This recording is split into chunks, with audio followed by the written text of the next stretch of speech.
Primeiramente, vamos definir o que é o desenvolvimento motor.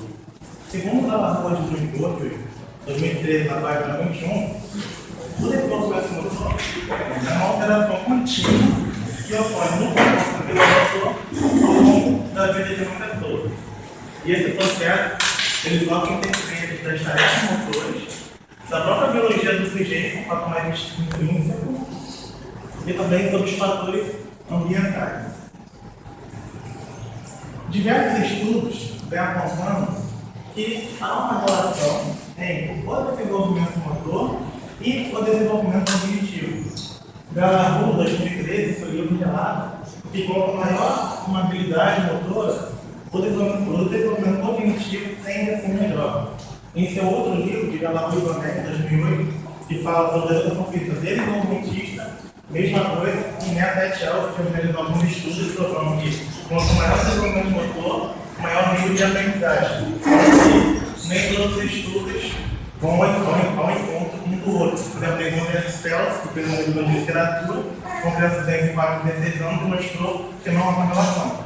Diante do estudo, aqui podemos observar que o fator individual, o ambiente e a tarefa motora interferem no desenvolvimento motor da criança. Aí, por que eu estudo o desenvolvimento motor e o processo de aquecimento cognitivo? Por que isso é importante para a nossa sociedade?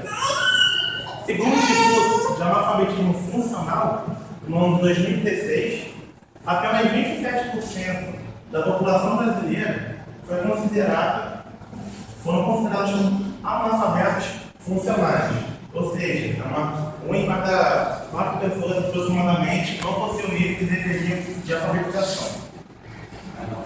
E o que pode ocasionar isso? O nível de alfabetização, o fracasso escolar, Oliveira, no ano de 2008, relata que houve uma redução no desempenho acadêmico dos alunos de uma forma geral. Ou seja, houve um fracasso escolar. Os menores desempenhos de alunos que cursavam português e matemática, esse foi o estudo principal. Mas ele também relata que houve uma redução em outras disciplinas, já que a leitura escrita é considerada essencial no ensino fundamental, segundo Oliveira, 2008.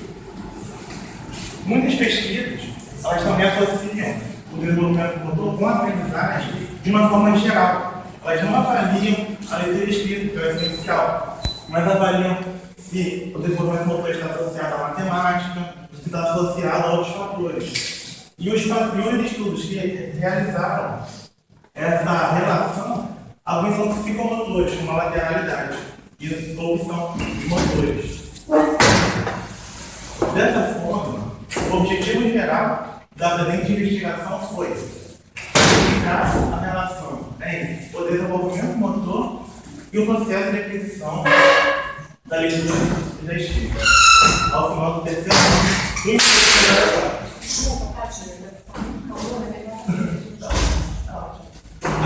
Por que eu estudo ao final do terceiro ano do ensino fundamental? Segundo os TCNs e as normas, ao final do terceiro ano do ensino fundamental, o aluno tem que estar alfabetizado. Foi por isso que eu utilizei essa faixa etária, esse nível educacional.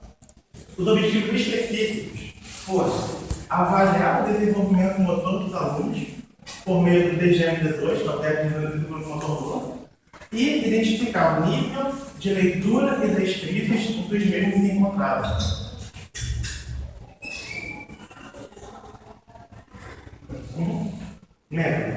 O modelo de estudo. A pesquisa ela utiliza a abordagem mista. Segundo Johnson, 2017, a abordagem mista é quando você tem uma união das abordagens tanto qualitativas como quantitativas. Alguns falam quali-quantitativas, só que eu prefiro usar o termo abordagem mista. E a pesquisa também possui uma natureza aplicada. Né? Por exemplo, ela foi de caráter qualitativo devido a um instrumento possuir uma avaliação subjetiva. Durante as filmagens, por exemplo, você não tem uma coisa nada diferente de 90 graus, você tem uma avaliação mais subjetiva. E uma abordagem quantitativa devido às análises estatísticas tanto descritiva quanto inferencial dos dados, fora que o instrumento também possui uma análise quantitativa também. Quanto ao procedimento, foi uma pesquisa de campo e a amostragem foi do tipo conveniente. Segundo o GIL 2008, a amostragem por conveniência, o pesquisador acredita que a amostra que ele usou pode representar, de alguma forma, a população. Pode representar, não que represente a população. E também, como fazia estágio na escola, ficou mais fácil para o pesquisador. Não vai ter uma abordagem por conveniência, a amostragem. A amostra foi realizada por 27 alunos, regularmente matriculados no terceiro ano do ensino fundamental, sendo 11 meninos que representam 40,7% e 16 meninos que representam 59,3% da amostra total. A idade mínima dos alunos foi de 8 anos e 5 meses e a idade máxima de 10 anos e 10 meses.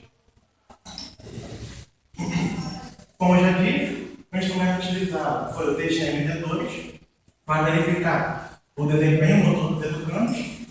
Esse instrumento ele avalia dois subtestes.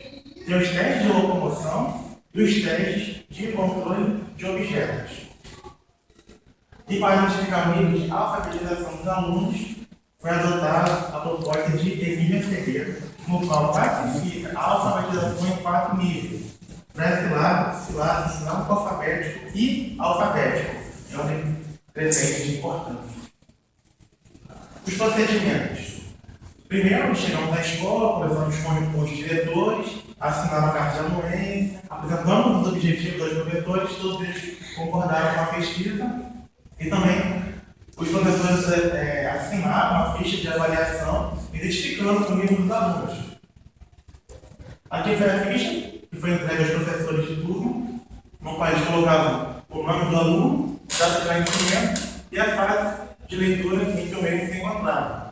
Esse é um procedimento que eles utilizam de uma forma rotineira na escola. Os métodos. Para o tratamento estatístico, utilizou-se o programa STFE, que é a Desculpativa for Social Science, versão 24. A normalidade de dados foi verificada por meio do teste de Shapiro-Wilk. Segundo alguns estudos, mostram que o teste de Shapiro-Wilk tende a ser melhor do que o tipo homográfico de 9 para avaliar a normalidade. Além disso, também verifiquei a curva normal do histograma, gráfico PP-plot, E, tendo em vista que a maioria, não todas, mas a maioria das variáveis não apresentaram uma distribuição normal. Nesse caso, utilizou-se os testes não paramétricos para realizar as diferenças entre a amostra. O valor de significância adotado na presente investigação foi de P menor ou igual a 0,05, ou seja, ele rejeitou a hipótese nula considerando verdadeira se fosse menor ou igual a 5%.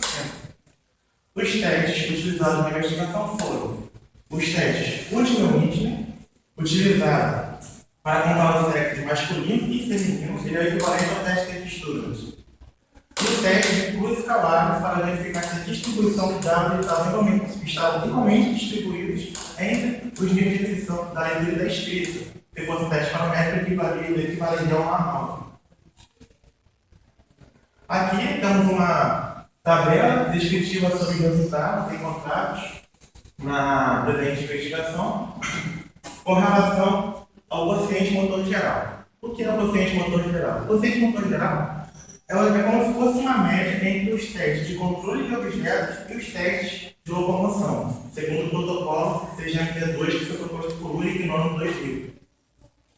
Observe-se, segundo a tabela, que 5 alunos apresentaram o quociente motor geral muito pobre e dos 27 alunos, apenas 6 obtiveram o resultado esperado para aquela faixa etária. Observando o percentual acumulado, observa que 77,8% dos alunos apresentavam resultados inferiores à média e apenas 22,2% dos alunos apresentavam resultados satisfatórios. Os dados são semelhantes quando separados pelos controles de objetos, no qual a incrível coincidência mostrou que 77,8% também apresentavam resultados inferiores ao esperado para aquela faixa etária, embora os dados fossem diferentes para os outros testes. Aqui, a distribuição dos alunos segundo os testes de locomoção, no qual apresentou resultados um pouco melhores do que os anteriores, no qual apenas 51,9% dos alunos obtiveram resultados inferiores ao esperado para aquela faixa etária e 48,1% apresentaram resultados na média ou acima, somando resultados na média e acima da média. Agora, eu vou falar um pouco da diferença motora entre os sexos dos alunos. Aqui tem a mesma tabela que foi citada anteriormente, só que agora com a diferença entre os sexos. Dos 5 alunos que apresentaram resultados muito pobres, 4 pertenciam ao sexo feminino. E dos 6 que apresentaram resultados na média, 4 eram do sexo masculino. Se fizer uma comparação aqui, equivale a 54,7% aproximadamente dos meninos que apresentaram os resultados. Aqui, com relação aos testes de controle de objetos, dos 3 que apresentaram muito pobre, 2 eram do sexo feminino, e dos 6 na média, 4 eram do sexo masculino. E aqui, com relação aos testes de locomoção, que dos muito pobres, nenhum menino apresentou resultado muito pobre quando comparado apenas com testes de locomoção. Já as 3 meninas, dos 3 eram do sexo feminino. Na média dos 12, 7 é o feminino e acima da média tem apenas um menino. De todos os testes, considerando vocês motor gerador, considerando locomoção e considerando controle de objetos, apenas um apresentou resultado acima da média. Aqui é uma comparação, né, entre a média da pontuação de todos os testes pormenorizados aqui apresentados, do sexo masculino e feminino, apresentado como média de nível padrão, no qual observa-se que aqui a hipótese é de que não há diferença entre os testes. A hipótese nula considerada verdadeira. Aqui os testes de locomoção e controle de objetos. Observa-se nos testes de locomoção a diferença entre os sexos não foi significativa, ou seja, os meninos apresentaram um pouco de resultados melhores do que a gente pode observar aqui, entretanto, sem valores significativos, não apresentou menor igual a 100%. Com relação aos testes de controle de objetos, observe que nos testes de rebater uma prova estática, os meninos demonstraram superioridade. No drible estático, os meninos também apresentaram uma superioridade. O drible estático é pegar uma bola de basquete e ficar 5 vezes no chão. Os testes de chutar, os meninos também apresentaram superioridade no teste de lançar por cima, ou seja, os meninos apresentaram resultados maiores do que os meninos, parece que na maioria dos testes de controle de objetos, controle significativos. Aqui a correlação entre os testes de locomotores e controle de objetos com a fase de aquisição da teoria descrita. Aqui foi utilizado o teste de Crystal-Walker, que no SPSS era o teste estatístico mais apropriado para esse tipo de caso, no qual foi utilizado variáveis escalares e nominais. Observa-se que a distribuição da pontuação foi igual entre as classificações nos níveis de alfabetização. Aqui indica um valor dele. Apenas uma apresentou uma distribuição um pouco diferente que foi o teste de lançar por cima. A tabela 9 indica o nível de aquisição da leitura e da escrita, puramente aqui só foi utilizado a ficha do professor da escola mesmo. Já que ao final do terceiro ano da ficha de alfabetizado, segundo a ficha, apenas 74,1% dos alunos apresentaram o nível que deveriam ao final daquela faixa educacional e 25,9% não tiveram esse nível, ou seja, de 4 alunos do ensino fundamental ao final do terceiro ano, um não possuía o nível alfabético que deveria para aquele nível educacional. Aqui o nível de aquisição das escritas separado dos sexos. Dos 20 que foram considerados alfabetizados, dos 20, 14 eram do sexo feminino e apenas 6 do sexo masculino. Verificando uma relação aqui, aproximadamente 52,7% dos meninos alfabetizados, das meninas dá um nível aproximado de 90%, 87,5%, se não me engano. A conclusão para ter dúvida desse estudo. O desempenho motor dos alunos eles foram encontrados foram abaixo do esperado, no nível que eles deveriam estar. O nível de alfabetização não correspondia ao nível de escolaridade dos mesmos e não foi verificada uma relação entre o desenvolvimento motor dos alunos com o nível de alfabetização. Além disso, as meninas apresentavam resultados inferiores aos meninos nos testes de controle de objetos e apenas isso. E, por exemplo, naquela parte que 78,7% apresentavam resultados inferiores, esses achados corroboram com os achados de um autor chamado Duarte, no ano 2014.